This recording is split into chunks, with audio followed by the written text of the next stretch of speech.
They used my electric meter to power Magnolia Trace's Christmas festival for 5 straight weeks.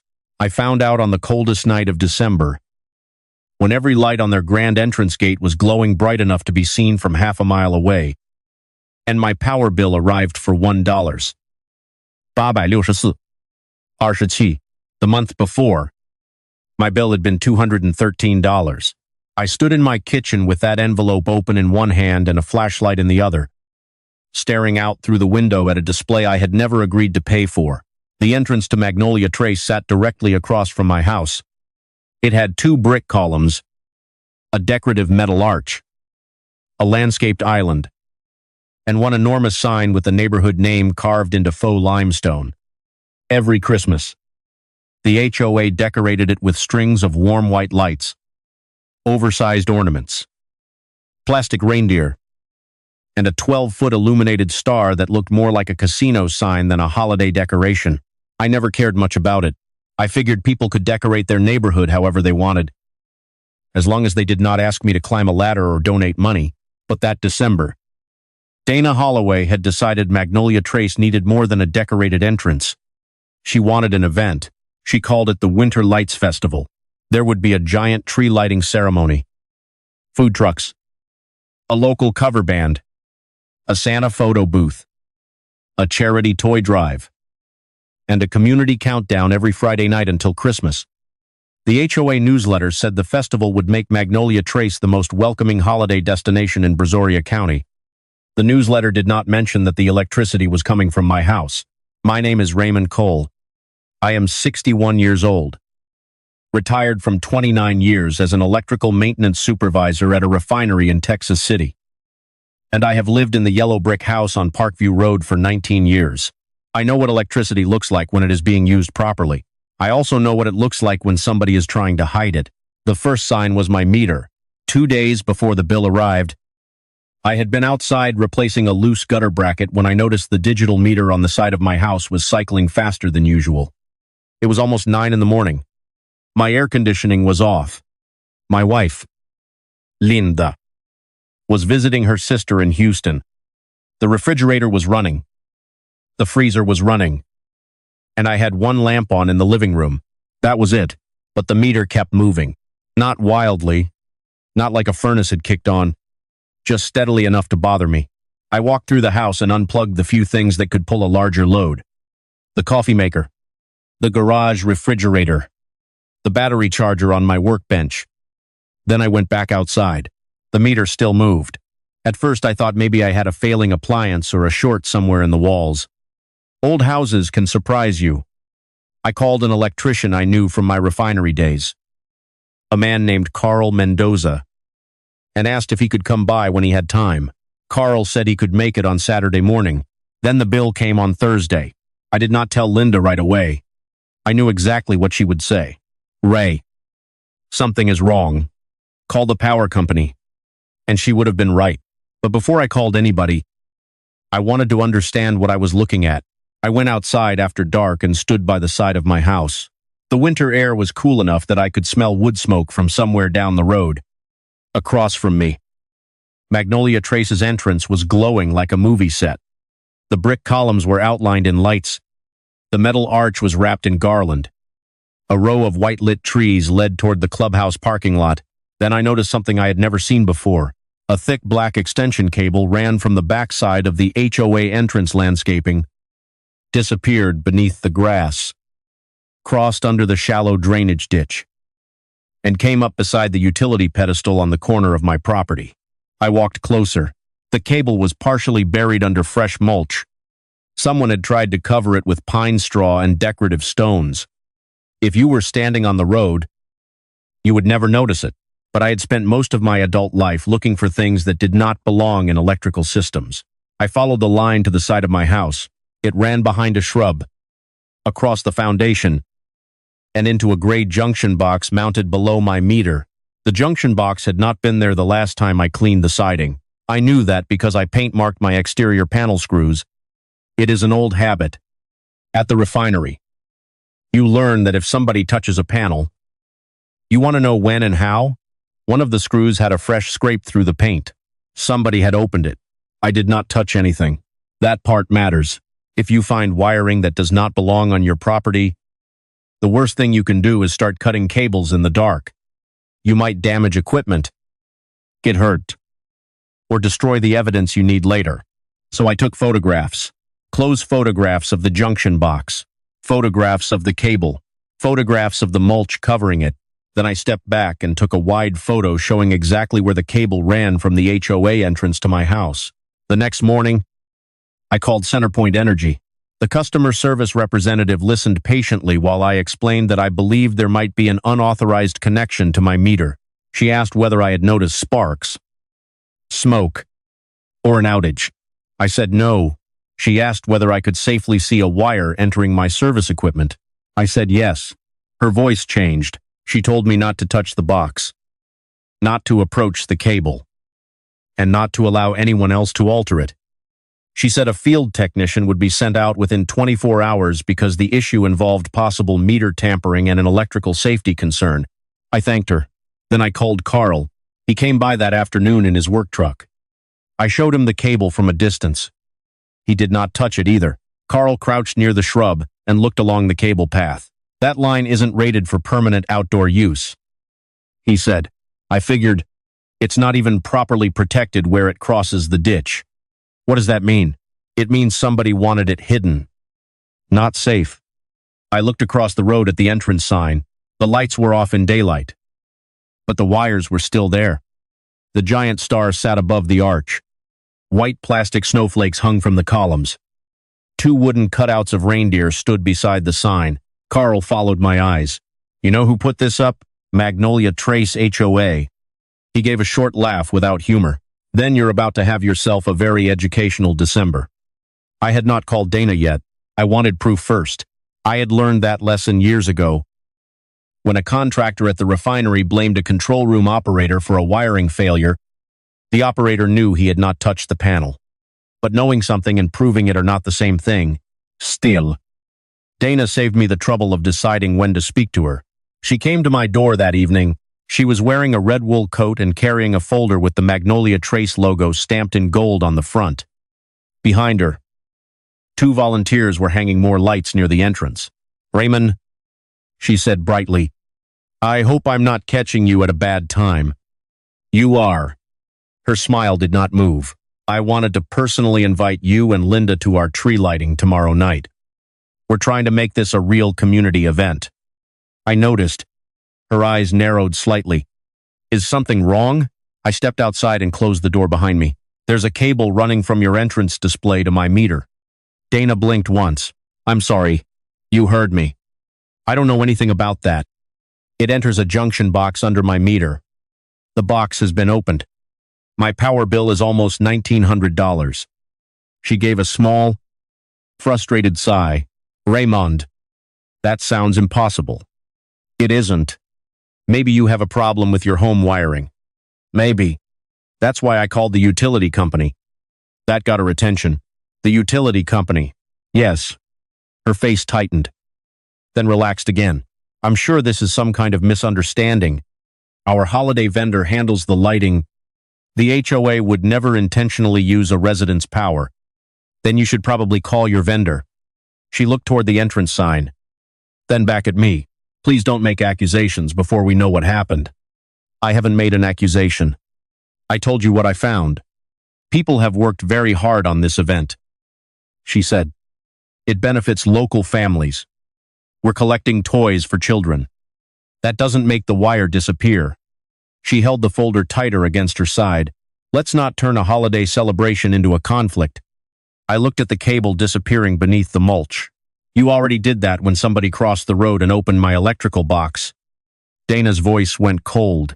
Raymond, you're standing across from Magnolia Trace every day. You understand that the entrance creates a certain visual impression. We have to keep it maintained. Then maintain it with your own power. She walked away without saying goodbye. The following afternoon, Centerpoint sent a technician named Marcus Lee. Marcus was in his early 40s. Calm, professional, and clearly more interested in the equipment than in the HOA drama waiting across the street. He checked my meter. He checked the service line. He opened the junction box with insulated tools and examined the connection inside. Then he looked at me. "Mr. Cole, this line is not yours." "I know. It was connected downstream from your meter. That means any electricity used through it would register on your bill." "How long has it been there?" "I can't tell you the exact date yet, but the connection is recent enough that the insulation hasn't weathered much." He traced the cable with his flashlight until it reached the drainage ditch. "Do you know where it goes?" "The HOA entrance." Marcus nodded. Then he said the sentence that changed everything. "This isn't just unauthorized use. Whoever installed this created an unpermitted connection at residential service equipment. If that cable overheated, your house could have been exposed to a fault before any breaker on their side noticed it." In plain English, they had not just stolen my electricity. They had put my home at risk to make their Christmas lights shine. Marcus documented the connection, photographed the box, and called his supervisor. About an hour later, a second utility truck arrived.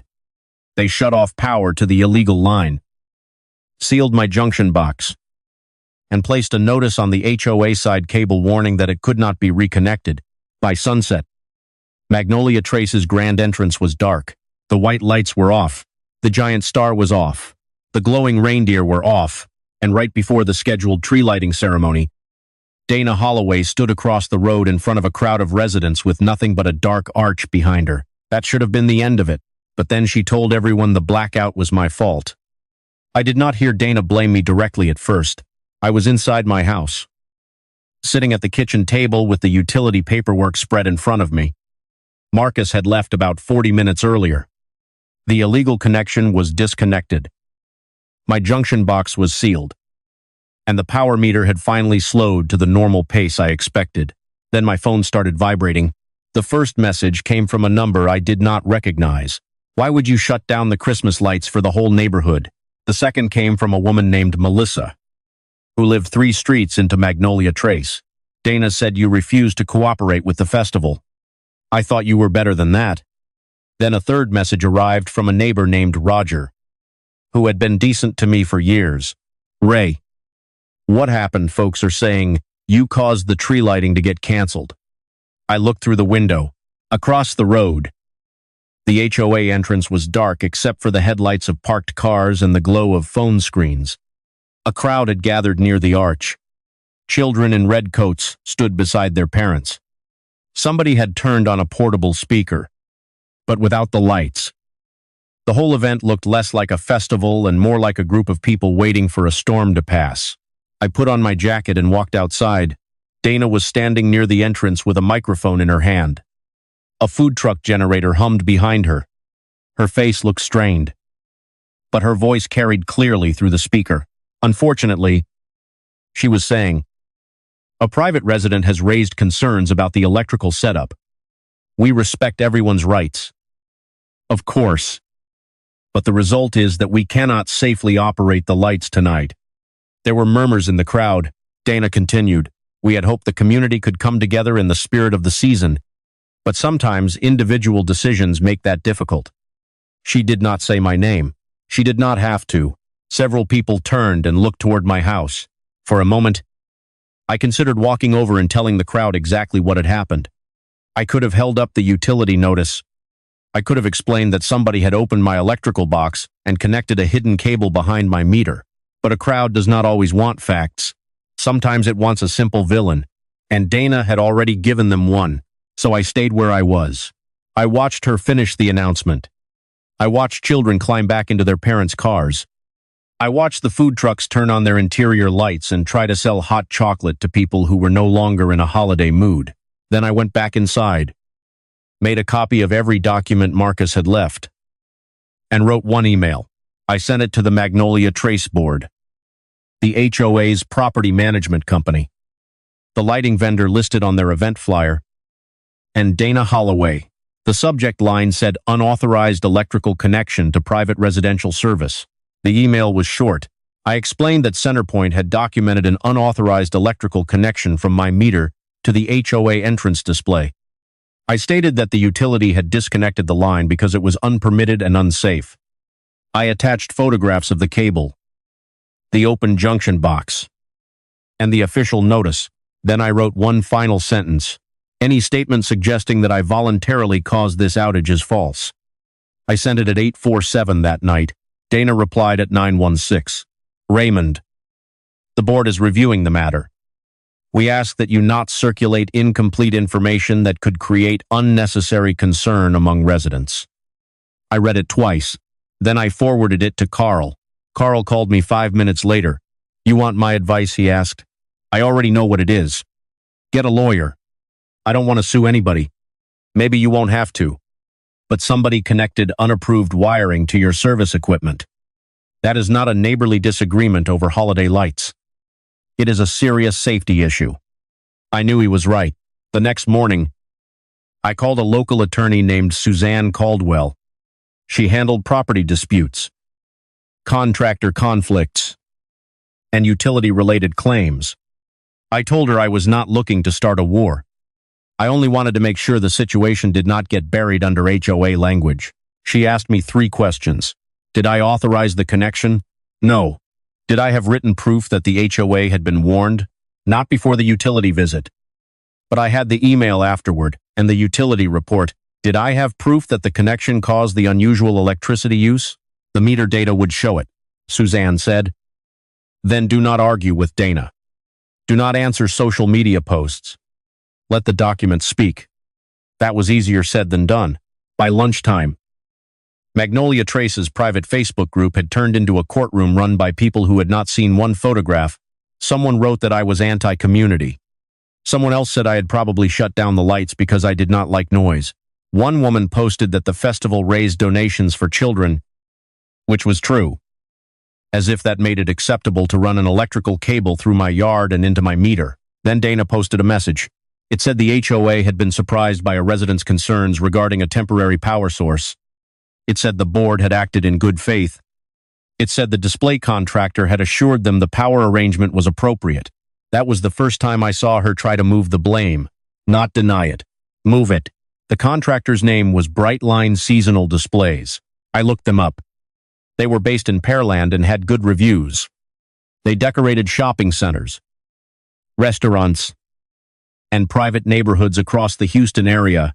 I called their office. A receptionist answered. I asked to speak with whoever handled Magnolia Trace. A man named Josh came on the line. I told him my name. For 2 seconds. He said nothing. Then he said, Mr. Cole, we've been expecting a call. That got my attention. What do you mean? He sighed. Dana Holloway contacted us last night. She said there was a dispute with a homeowner about the power feed. But I need to be clear about something. Brightline did not install that cable. Who did? We don't know. You installed the lights. We installed the lights on the entrance and the clubhouse lawn. We were told there would be a dedicated temporary power source available near the gate. Who told you that, Mrs. Holloway? Did you inspect the source? Our crew connected to a weatherproof outlet mounted behind the landscaping wall. It was already energized when we arrived. We were told it was a community power connection. Did you see where it came from? No. We don't open utility equipment. That is not our work. I asked him to send that explanation in writing. He did, and attached to his email was something even better. The original lighting proposal.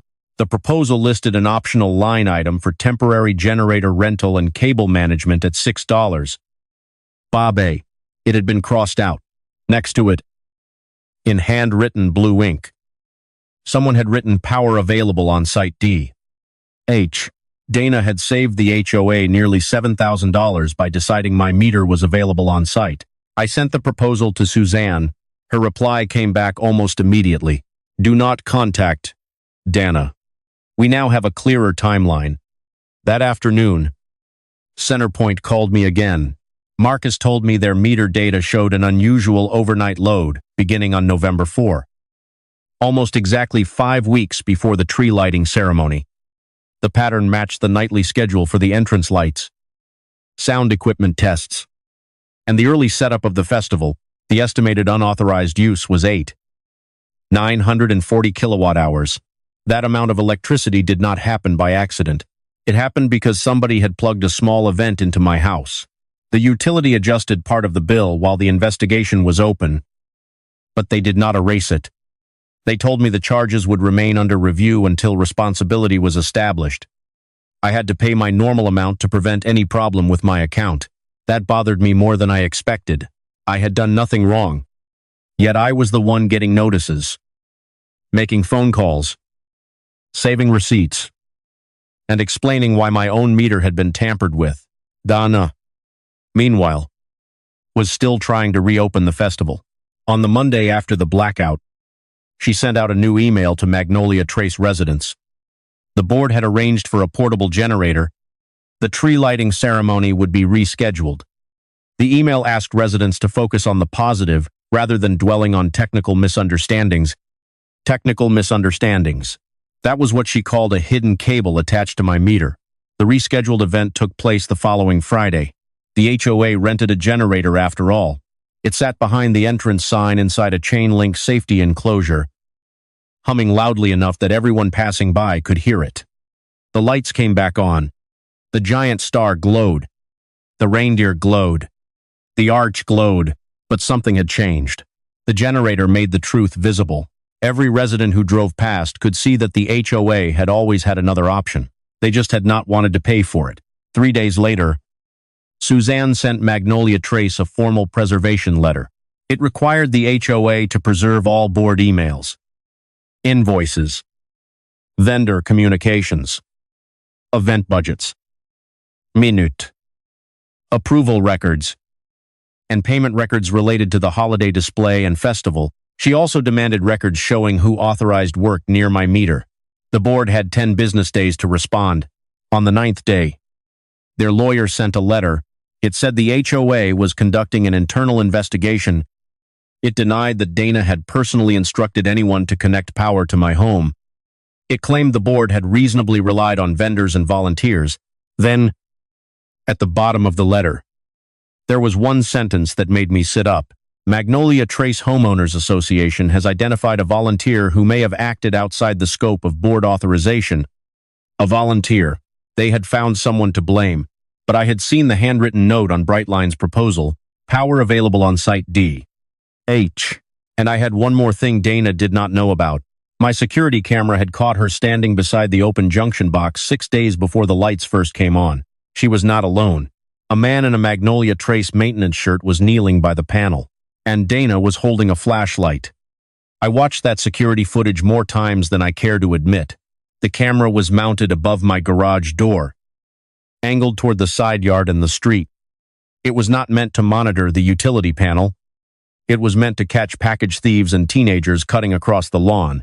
But 6 days before the festival lights came on, it had captured exactly what I needed. At 7:42 that evening, Dana Holloway's SUV pulled up beside the drainage ditch. A white HOA maintenance truck arrived 2 minutes later. The driver was a man named Todd Blevins. I knew him by sight. Todd handled landscaping, clubhouse repairs, irrigation problems, and whatever other work the HOA did not want to send to an outside contractor. The footage showed Todd walking to the side of my house carrying a small tool bag. Dana followed him. She stood beside my meter for almost 12 minutes.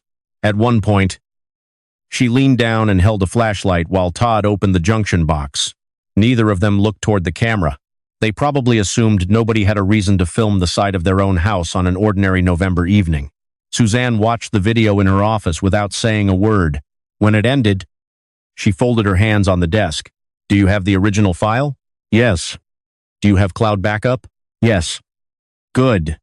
Keep the original untouched. I want the metadata preserved. She sent the footage to the HOA's attorney that afternoon. The internal investigation changed direction almost immediately. 2 days later, Todd Blevins came to my door. He looked like he had not slept. His work shirt was wrinkled. The HOA logo had been covered with a strip of black tape. I opened the door but did not invite him inside.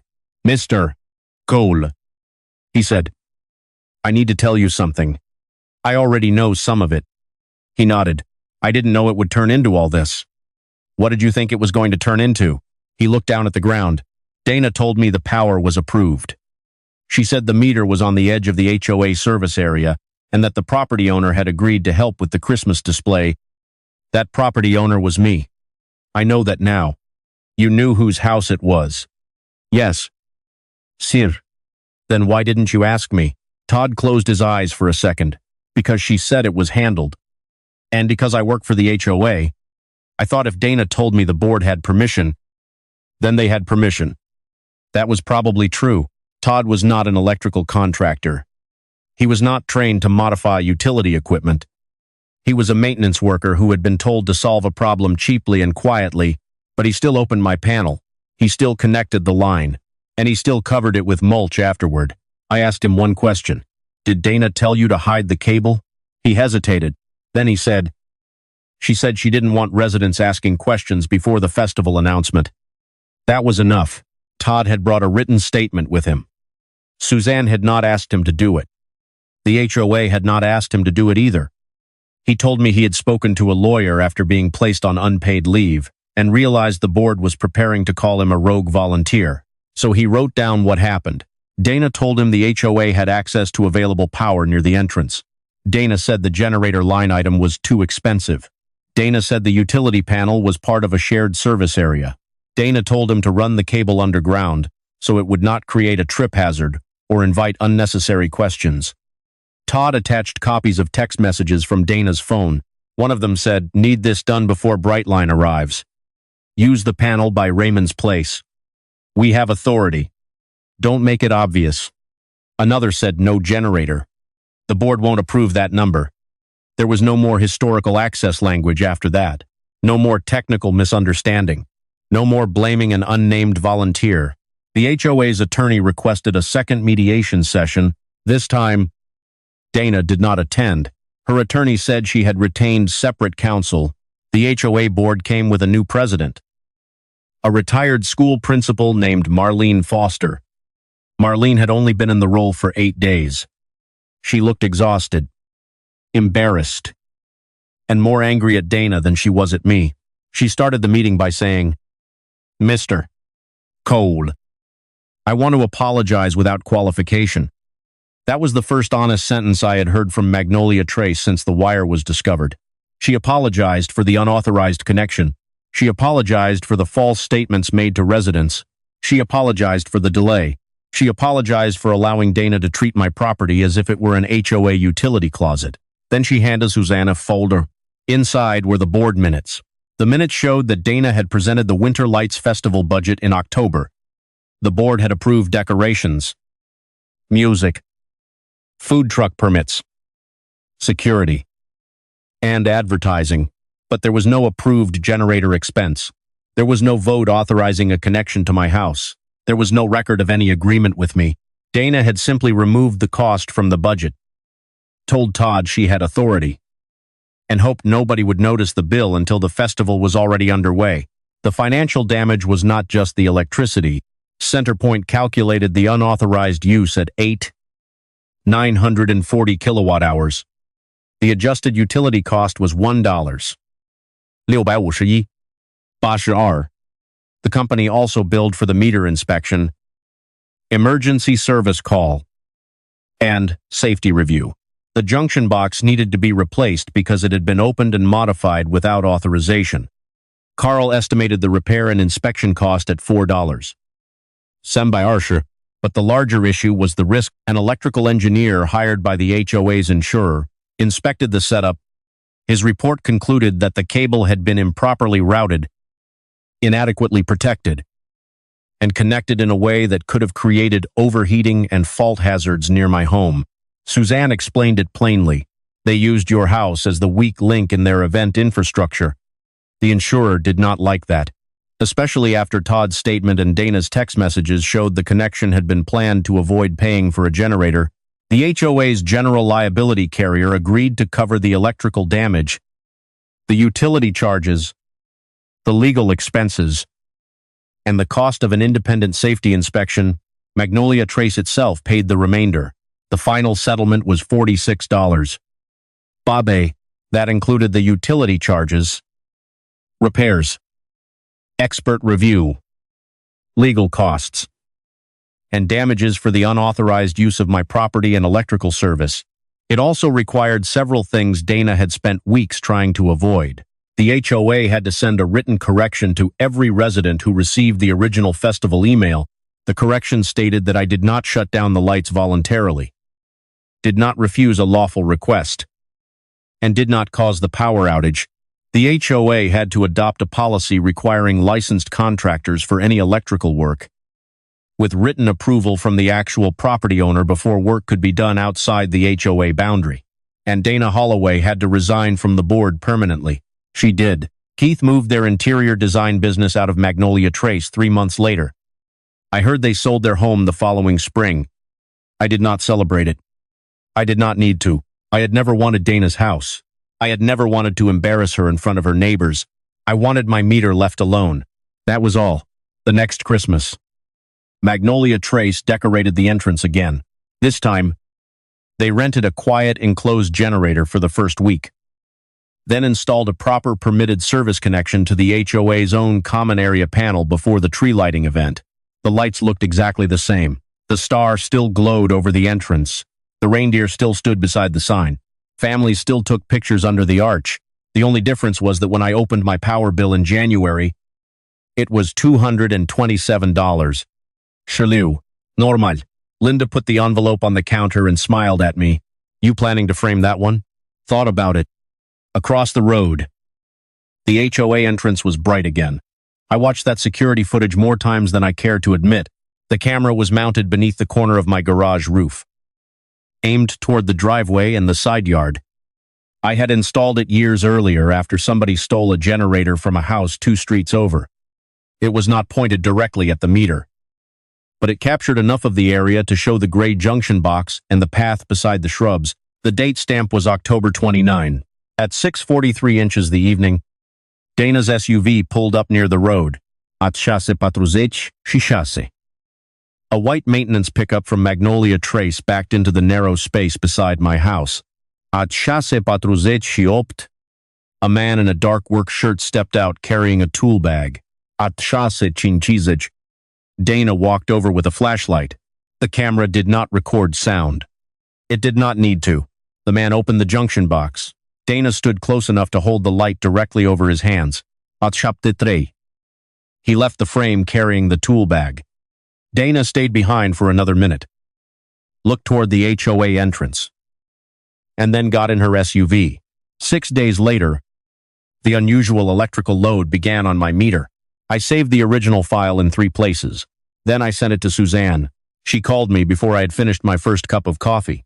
Ray, she said, this is the evidence we needed. What happens now? That depends on whether Magnolia Trace wants to fix this quietly or explain it publicly. By noon, Suzanne had sent the footage to the HOA attorney, the property management company, and the utility investigator handling the meter tampering file. She also sent a request to the City of Klutz Building Inspections Department. The request was simple. Inspect the HOA entrance for unpermitted electrical work and determine whether any temporary or permanent connection had been installed without an approved permit. Dana's answer came through the HOA attorney 3 hours later. She claimed she had only been present because a maintenance volunteer told her there was a lighting problem near the entrance. She said she had never authorized a connection to my meter and had no technical knowledge of what the worker was doing. That might have been believable if not for the Brightline proposal. It might have been believable if not for the utility meter data. It might have been believable if not for her email, her public statements, and the fact that the cable had been buried beneath mulch, leading directly from the entrance display to my house. But the part that finished her story came from the maintenance worker. His name was Leon Barrow. Leon had worked part-time for Magnolia Trace for nearly 4 years. He trimmed shrubs, repaired irrigation heads, pressure washed the entrance walls, and handled little jobs the board did not want to pay a contractor for. He was not an electrician. He was not licensed to touch a residential service panel, and according to the statement he gave the HOA attorney, Dana had told him the HOA needed temporary power for the holiday display. She had shown him the route where she wanted the cable run. She had told him I would not mind because I lived across from the entrance and benefited from the community's appearance. When Leon asked whether I had approved it, Dana told him, I've taken care of Earl. That sentence ended her time as HOA president. The building inspector came out the next day. He inspected the cable route, the entrance display, the weatherproof outlet behind the landscaping wall, and the repaired junction box on my house. He reviewed the photographs Centerpoint had taken before the line was disconnected. Then he issued a notice of violation to Magnolia Trace HOA. The notice did not say they had made a minor mistake. It cited unpermitted electrical work, unsafe outdoor cable installation, and unauthorized alteration of private service equipment. The HOA had 30 days to submit records, remove any remaining unapproved infrastructure, and have the entrance wiring inspected by a licensed electrical contractor. The notice was taped directly to the HOA entrance sign, right below the glowing reindeer. By that point, the board could no longer contain the problem. Residents started asking questions. Why had the HOA not rented a generator from the beginning? Why was Dana's husband's landscaping company paid for festival electrical coordination when Brightline was already under contract? Why had the board told residents I was responsible for canceling the first tree lighting? Why did Dana have access to my property at all? And why had nobody on the board checked whether the power source belonged to the HOA before approving the holiday budget? The answers were not pretty. Dana's husband had a company called HOA Outdoor Services. It had billed Magnolia Trace $9,400 for seasonal event coordination, including the cable installation, landscaping, concealment, and site power preparation. The board had approved the invoice without asking for a permit. Dana had not disclosed that her husband owned the company, and the board had never been shown the original Brightline proposal with the generator option crossed out. Dana had removed that page before presenting the event budget. The board members were not innocent. They had signed off on the spending. They had repeated Dana's claim that I was being difficult. They had enjoyed the cheaper festival plan without asking enough questions. But Dana had made the decision. She had directed the work. She had tried to hide it. And when it failed, she had blamed me. Magnolia Trace called a special meeting the following week. I did not want to go. I had spent enough evenings looking at HOA documents and utility reports. Linda told me I had every right to stay home and let Suzanne speak for me. But I went anyway. The clubhouse was full. Folding chairs lined the walls. People stood near the back with paper cups of coffee. Dana sat at the front table beside the other board members, looking smaller than I had ever seen her. The property management representative opened the meeting by reading a statement. He confirmed that the HOA had received a utility investigation notice, a building code violation, and a legal demand from me. He confirmed that Dana had failed to disclose a conflict of interest involving her husband's company. Then he said the board had accepted Dana Holloway's resignation, effective immediately. No applause followed, no shouting, just a quiet kind of relief moving through the room. The board's attorney then explained the settlement terms. Magnolia Trace would reimburse me for the full excess electricity charge, the cost of restoring and securing my service equipment, my documentation expenses, and my legal costs. The total was $24. Liu Bai Basher. The HOA would also pay the city's permit fees, hire a licensed electrician to rebuild the entrance lighting system, and refund the fees paid to Holloway Outdoor Services. That work and those refunds cost the HOA another $41. Sanbei. In addition, the HOA's insurance carrier required the board to adopt new controls for vendor approval, electrical work, and conflicts of interest. No board member could approve a contract involving a spouse, relative, or personal business without disclosure, and a recorded vote by homeowners. The new board also had to publish all event budgets before spending community funds. It was not a dramatic revenge ending. Nobody lost their home. Nobody got humiliated in public, but Dana lost the position she had used to act like she owned other people's property. Her husband lost the HOA contract. Magnolia Trace lost more than $65,000 trying to save $6. $800 on a generator, and I got my house back to normal. A licensed electrician repaired the exterior service area. Centerpoint replaced the meter seal. The dark cable was removed from the ditch and the shrubs. The HOA entrance got a proper generator connection and, later, a permitted electrical line with its own meter. The following December, Magnolia Trace held another Winter Lights Festival. The decorations looked almost the same. White lights around the brick columns, garland on the arch, a giant star over the entrance. But this time, a quiet green utility box sat behind the landscaping wall with a meter that belonged to the HOA. I drove past it one evening with Linda. She looked out the passenger window and said, "It does look nice." "It does," I said. Then she smiled.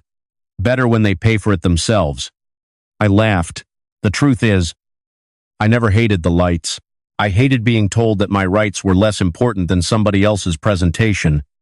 I hated being treated like a problem because I refused to pay for something I did not authorize. Dana thought the festival made her untouchable. She thought the word community would cover every shortcut she took. But community does not mean you get to use someone else's home, someone else's meter, or someone else's money without asking. And Christmas lights are supposed to bring people together. They are not supposed to be wired through somebody else's wall. What would you have done if your HOA used your electricity without permission and then blamed you when the lights went out? Would you have confronted them right away? Or waited until the utility company documented everything? This is a dramatized storytelling narrative based on real-life HOA and property dispute themes. Names, characters, and circumstances are fictionalized. It is not legal advice.